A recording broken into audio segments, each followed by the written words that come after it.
And so, ladies and gentlemen, after weeks upon weeks, hours upon hours of agonizing debate, we're finally at the point where we could actually ratify the Constitution.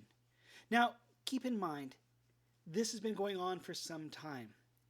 You've had the delegates basically closed up in a building. It's summer. Not only do you get the joy that is the heat from summertime, but you also get one of those specific joys not found in California: humidity. So they've been locked up in this building essentially. They're meeting in secret because they don't want any outside influences trying to change what's going on from day to day. They've actually worked out a final product. Not everyone has made it to the very end. There are those who were here at the beginning that didn't make it all the way. They felt that the direction wasn't right, that they weren't finishing the way they had intended, and so they don't want anything to do with it. But you do have a majority of the people are still there.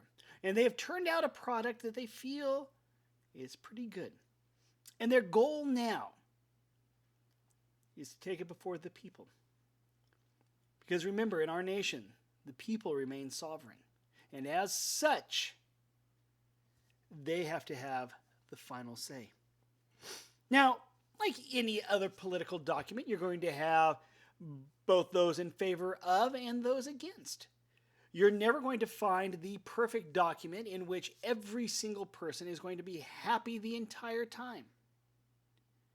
You're going to have those who are arguing with great passion for ratification, and those arguing with the same amount of passion against. Both sides are going to be convinced that they are right in regards to this. Both sides are convinced that they have the best interest of the nation at heart and that their way is the proper way. Both sides are going to be convinced of this wholeheartedly. And they're going to work very diligently to try and convince the people of the United States to see things their way. Now, essentially, the two groups we're going to look at are the two factions. Remember, the framers were quite concerned about faction, but you gotta have a name of some kind.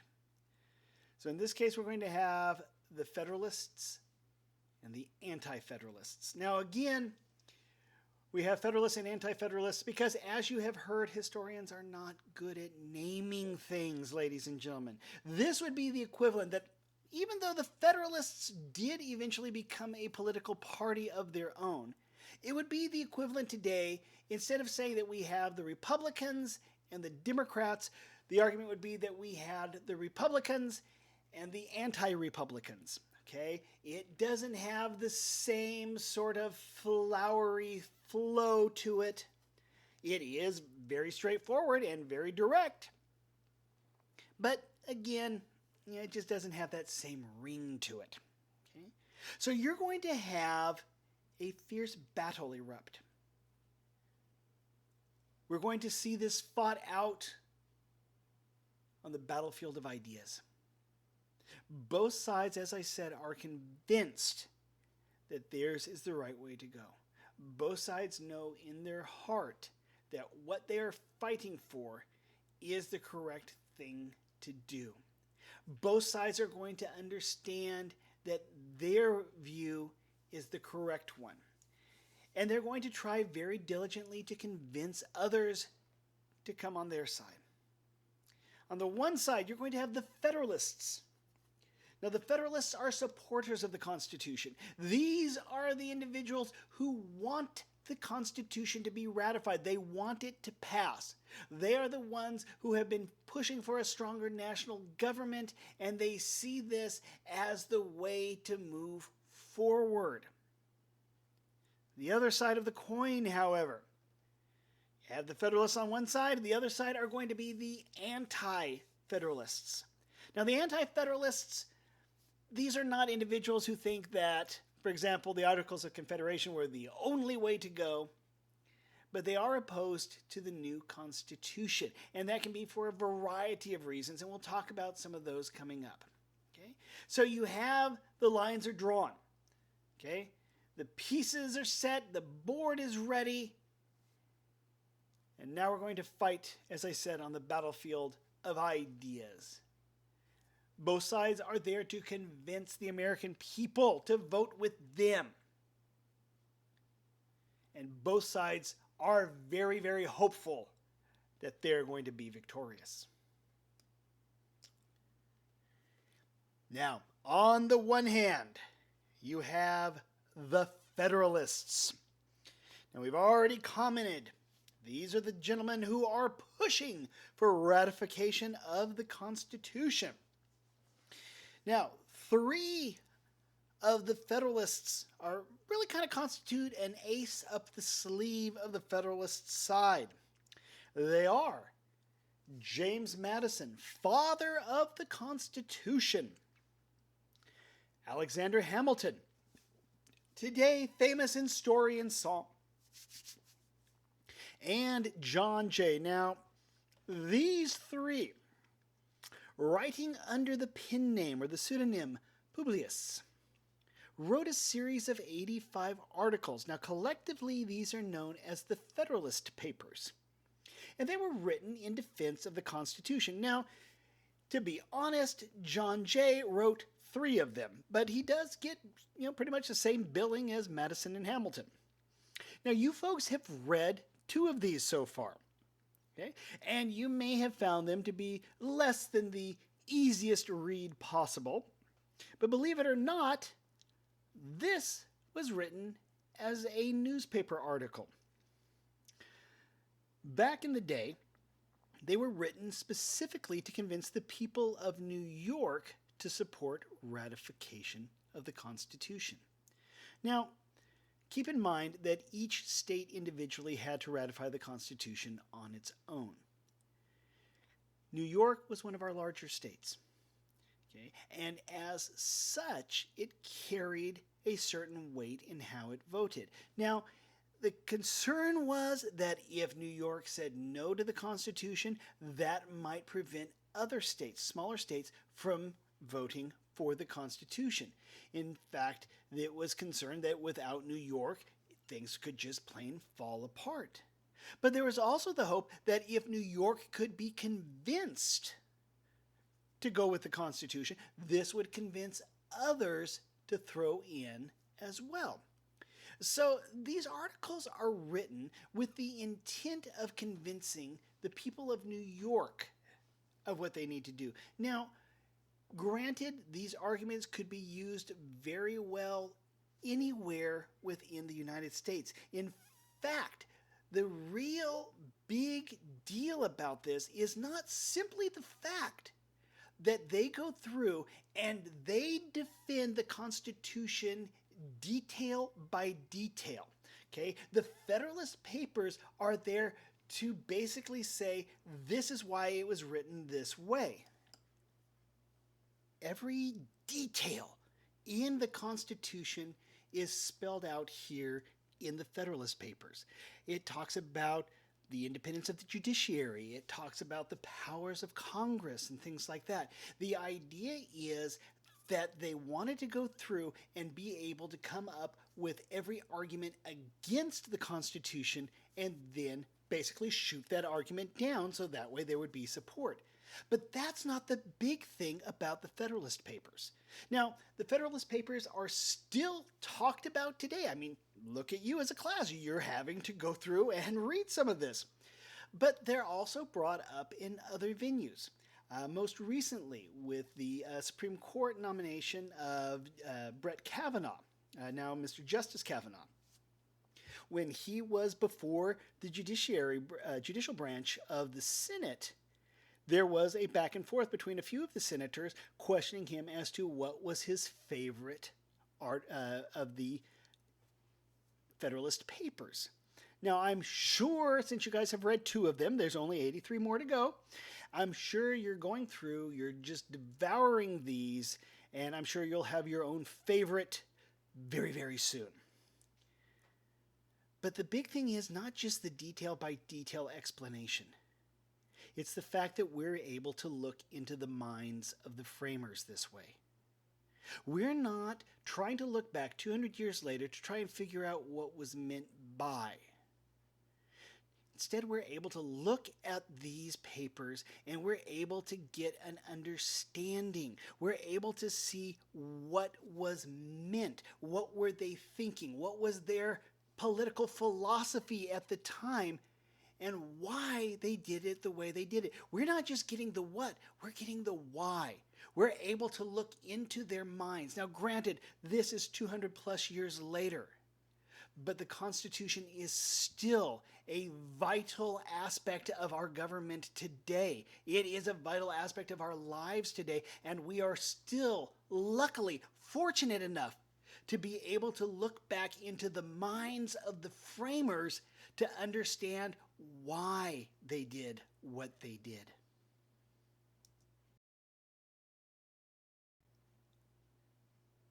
Now, in the one corner, we had the Federalists. And so in the other corner, we have got the Anti-Federalists. Now, the Anti-Federalists, by the very definition of their name, they're going to go against that which the Federalists want.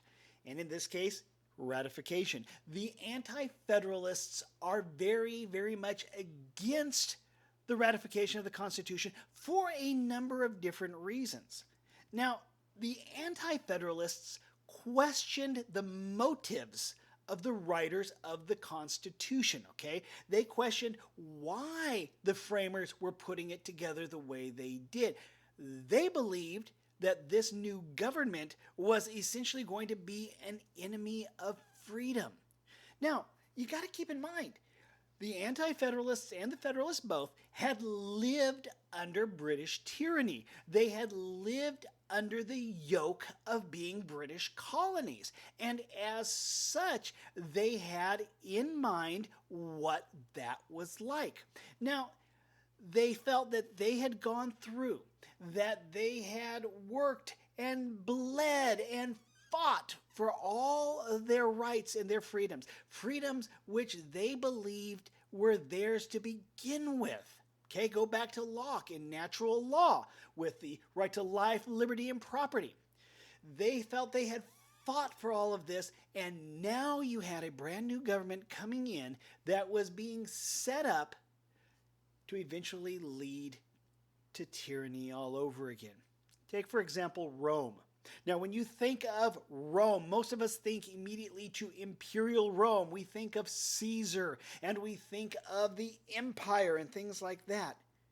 But it's important to remember, Rome did not start out as an empire. Rome started out as a republic. And even though that is what we are trying to create here, we are trying to create a republic, there still remained that fear that this republic could fall and become tyrannical. Okay? The Anti-Federalists believed that this new Constitution was a class-based document. Okay? That it had one real purpose in mind. It was there to ensure that you had a particular economic elite in control of public policy and the national government. Now, the Constitution specifically outlaws any titles of nobility, so there cannot be an aristocracy in the United States. But what the Anti-Federalists said was that is exactly what they were trying to do. They were creating an aristocracy in everything but name. That it would just be this small group of elites who would maintain control over the government and the policies that the rest of us would have to actually abide by. Now, you still hear a lot of that today. There is still the argument over the quote-unquote ruling class in D.C. that people have gone there and then they were captured by the system, or whatever phrase you would like to use.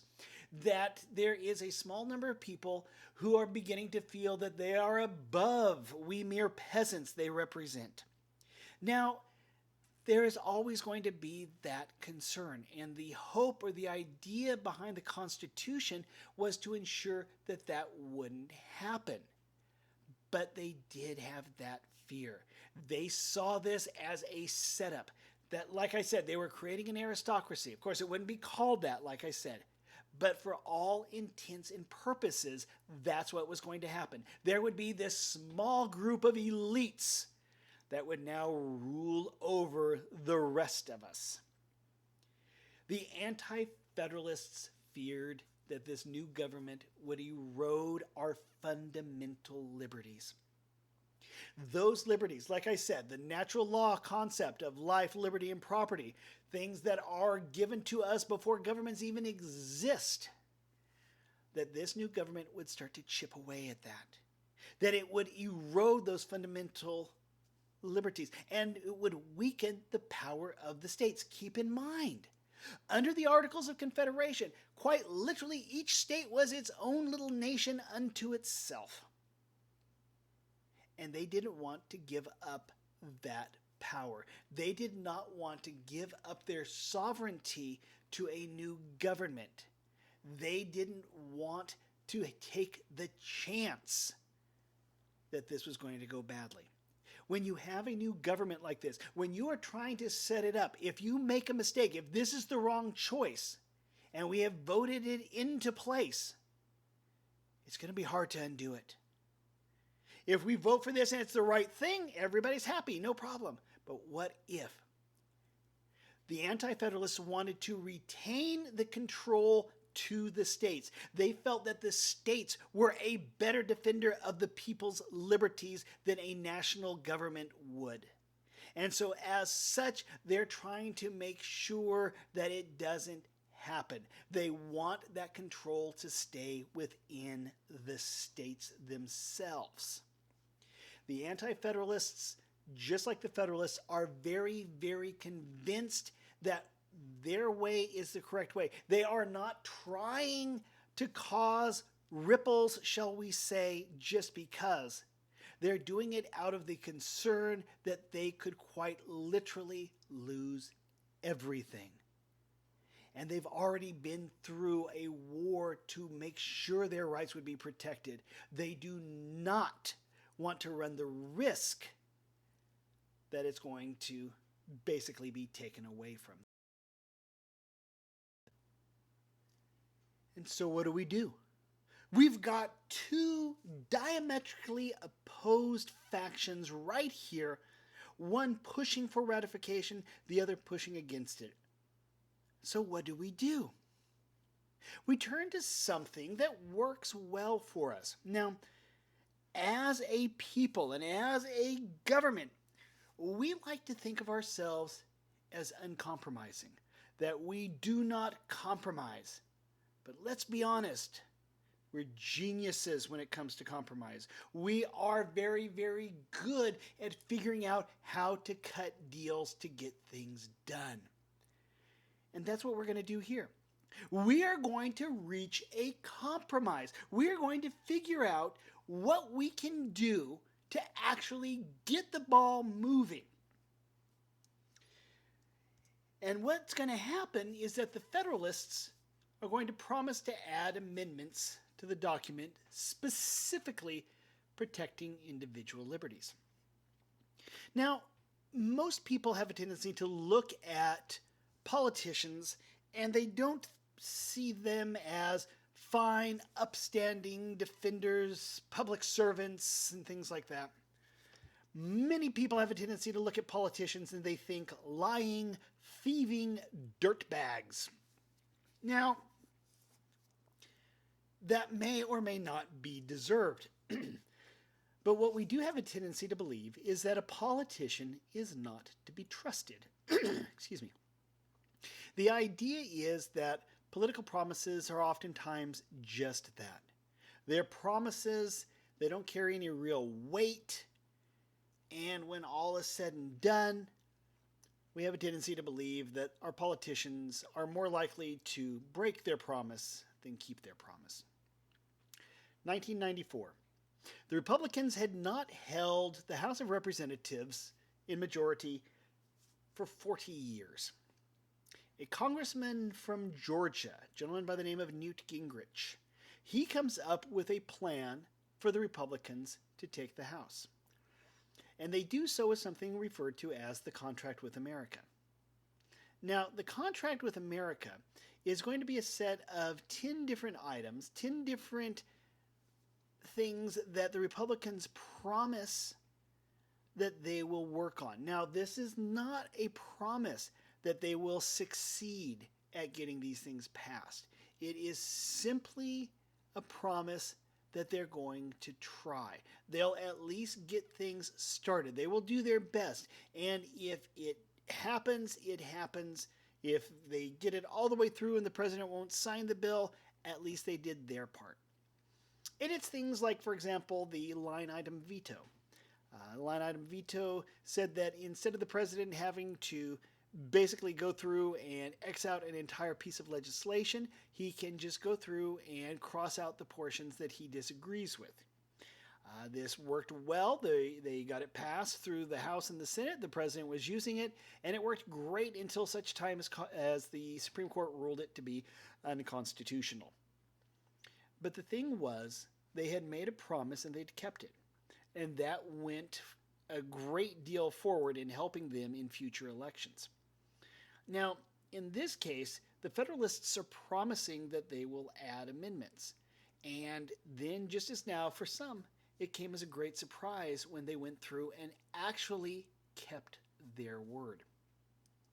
Now, the Federalists, under James Madison, introduced 12 constitutional amendments during the first Congress back in 1789. For lack of a better term, it was basically like, day one, they dropped 12 constitutional amendments on the table. And they went through, they worked through the House and the Senate. They were then going to be given to the states, where 10 of them were actually voted into existence. They came into effect. They were ratified by the states and took effect in 1791. We know them today as the Bill of Rights. Now, you might notice that we said that James Madison put 12 amendments up for a vote, but only 10 of them were passed. Well, believe it or not, the 11th was passed in the 1990s. The 11th, or what would have been, part of the Bill of Rights, became known as the 27th Amendment. Now, the 27th Amendment deals with pay. Now, you think about it. Think about any job you've had or any job you currently have.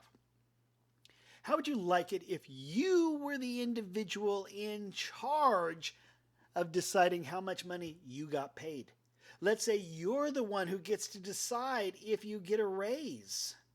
Now, that would be a pretty sweet gig. Well, Congress has that sweet gig. Congress has the authority to vote itself a pay increase. Congressmen presently make about, I think it's $175,000, $185,000 a year, give or take. Well, let's say you're a member of Congress and you put forth a bill because you feel with all the hard work you have to deal with, you deserve more money. So you want to increase your salary to $1 million a year. Yeah, that's not a bad salary. That would be pretty good. Or heck, why not? Let's shoot for the moon. You're going to increase it to $1 billion. I mean, if it's $1 million a year to pay all of Congress, just the senators and the members of the House, you're looking at, $535 million, $500 million, give or take. So let's go nuts, shoot the moon. We're going to go for $1 billion. You can do that. You can get it passed. You can get a bill signed by the president. You can get it all said and done. But the 27th Amendment has a little bit of a problem for you now. It does not take effect until the next session of Congress. So you have to go back home to your constituents and you have to explain to them why you deserved a $1 billion pay increase. And generally speaking, the people don't like that. So the idea is that Congress can still give itself a pay increase, but they're going to have to be a little wiser about how they spend their money. Otherwise, they won't get reelected. So 11 of the 12 did get passed. The one that didn't, the one that never made it through, and that last one, by the way, the 27th Amendment, there was no time limit set on these. And so that one actually sat dormant for 200 years until a guy doing research discovered it was still there and could still be voted on. The other one? Well, this one's a little bit different. This one you may be happy when you find out, that it didn't go through. Now, this one was a great idea in that they wanted to keep the members of the House close to their districts. They wanted the members of the House to really be able to say they had a good understanding of the people they represented, that they wanted to keep the districts small enough so that you could really feel that your congressman knew all about what was happening back home. Now, right now, a member of Congress represents approximately 900,000 people, give or take. This amendment would have capped that amount. No more 900,000 people per congressional district. No, in this case, it would have been a maximum of 50,000 people per district and not one person more. Think about what that would be like if it was 50,000 people to one congressman. Granted, we don't get a lot done with 435, but at this rate, we would literally have a House of Representatives made up of 6,565 members. I mean, you're talking the House of Representatives would be just almost half the population of Ripon, California. California alone would have 785 representatives in Congress. So if you think it's kind of hard to get a majority out of 435 to vote for something, imagine trying to get a majority out of 6,500 to vote for something. So you might think that, okay, not necessarily a bad idea that one didn't go through. We would have had to, I'm sure, have had another amendment later on to try and cap that. So you do have 11 out of 12, though, which is really a phenomenal, rate for most political aspirations. Now, those were the things that we had to try and compromise on. These were some of the areas in which we were hoping that we'd be able to reach some kind of agreement, at least enough to make the people of the various states happy enough to go through and get everything passed. And so we're at that point of ratification. We're at the point that we have to get this done or figure out something else. We have reached the point where there is no turning back. We'll get it done or not. Now, the Federalists specified that the Constitution would actually be ratified by special conventions in each state, not the state legislatures. Now, this was a pretty smart move because you think about it. If it was going to be decided upon by the state legislature, these are the same individuals that would be losing power if the new Constitution were approved. Yes, you had to go through and convince individuals that they had to give up their power. Now, there are those people, those wonderful individuals that do look at the common good, and they are willing to sacrifice for that common good. They are willing to give up power and prestige and things like that. But the sad thing is, these are the exceptions. It is not the common thing. Human nature has a tendency that once you get hold of some kind of power, you're oftentimes not willing to give it up. And so if it was left to the various state legislatures, they were going to have to sit there and make the decision, should I give up the power and prestige I have for a shaky government that we don't really know if it'll work or not? Or should I just hold on to what I've got? A lot of people would just hold on to what they had. So instead, they're going to pass this through special conventions. You're going to have people from different portions of the state come together. They're going to be the ones to argue about yay or nay in ratification, and then they will make the final decision. These special ratifying conventions were coming together in the various states, and it would be those people who had the final say on behalf of whatever state they happen to be in. Now, the Constitution itself specified 9 states had to approve the document before it could be implemented. Now, this still left a couple of questions, ladies and gentlemen. For example, what happens if we do get 9? What about the other 4? If we get 9, are those other 4 just brought in automatically, even if they don't necessarily want to be there? If we get the 9 votes, do those 4, do they just get to go off and be their own little country or countries? What exactly is going to happen in regards to all this? We are in uncharted waters, ladies and gentlemen, and we're trying to figure out how to get from point A to point B without a map or anything. And so it goes out. All the states now have access to the Constitution. Their special ratifying conventions are together. They are meeting, and they're trying to decide up or down, yay or nay. Delaware is the first step up to the plate. Delaware, who we don't really think much about Delaware. It's a relatively small state geographically, politically, population-wise. It's not a very big state. Now, right now, it is 2020. We are in the midst of a presidential race.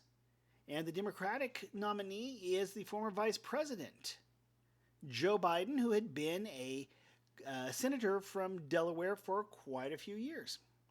Well, that's about all we really think about Delaware anymore. But they were the first.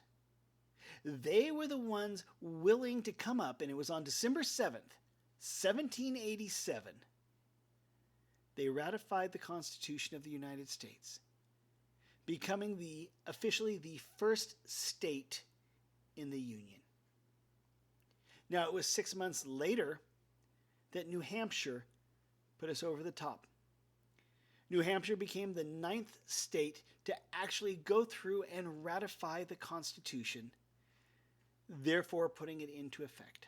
Now, eventually all 13 of the states would go through and would ratify the Constitution. We would later go on to add a whole bunch more, and everything is still set up that even more can join in at pretty much any time. But it was Delaware that got us going, and it was New Hampshire. New Hampshire, that again, another state we don't think much about, except during presidential election years, because we have the first places we hear anything about are the Iowa caucuses and the New Hampshire primary. They're the ones who put us over the top, and the Constitution went into effect. On April 30th, 1789, George Washington took the oath of office as President of the United States. George Washington, the indispensable man, the hero of the Revolution, the president of the Constitutional Convention, upon whose chair he sat, had a half a sun. And the question had been, as I said, is the sun rising or setting? When he took the oath of office and became president, it became clear that it was a rising sun, one that hopefully would not go down for a considerable amount of time. George Washington, who would set a great deal of precedence for all the future presidents following. George Washington, who would stay for only 2 terms. He had been offered to be made king, but he stayed for only 2 terms, saying no honest man need be president more than twice. He won in an electoral college landslide. Only individual to ever win unanimously. We've had a few other presidents come close. Nobody ever unanimous. He took the oath of office and became the first president under the Constitution. And with that, the nation took its place with the other nations of the world, and we got going.